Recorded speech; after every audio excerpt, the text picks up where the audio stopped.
Today was a very sad day for me today. So I went into my classroom to box some things up and just clean up a little bit because I needed to. I'm going to be changing rooms next year, so I needed to do that.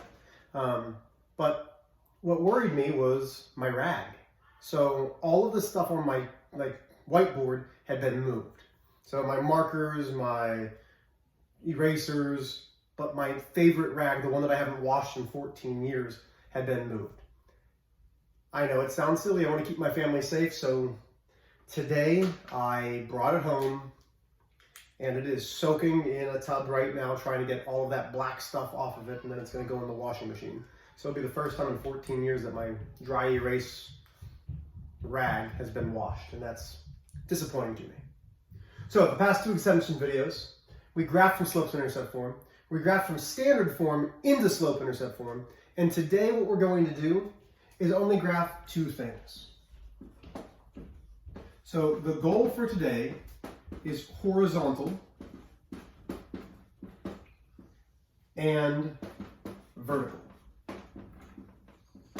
So horizontal lines are y equals b, and vertical is x equals a number. So what you have to understand here is if it says graph, and that's key, if it says graph y equals 3. 1, 2, 3, 1, 2, 3, 1, 2, 3, 1, 2, 3. This is truly in slope-intercept form because this is in y equals mx plus b form. How many x's do we have? Well, there's no x's there, which means the slope is 0 x's or 0. We learned that if it has a slope of 0, it's horizontal. Well, why will that work? So here's my y-axis. This is at 0, 3.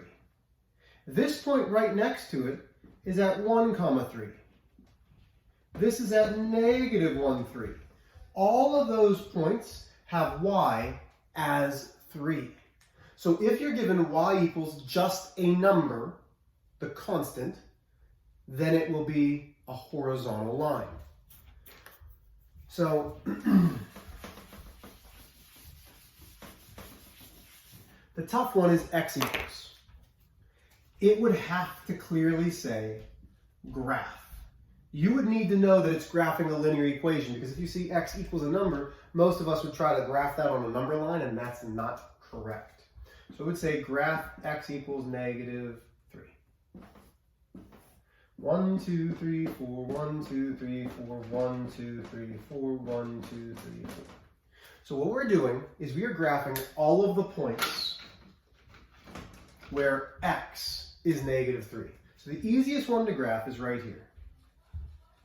That is negative 3, 0. So the x for that first point is negative 3, 0. If I was in a class, I'd say, okay, give me another point that's negative, that starts with negative 3 for my x. And somebody would shout out, negative 3, 1. Yeah, exactly. So negative 3 up 1. Okay, give me another one. Negative 3, 2.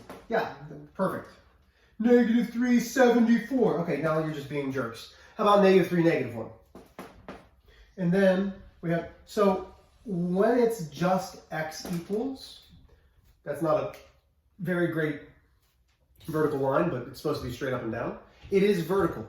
This means the slope is undefined because we can't figure out a rise over run. We can figure out a rise, but the denominator would be 0 because there is no run.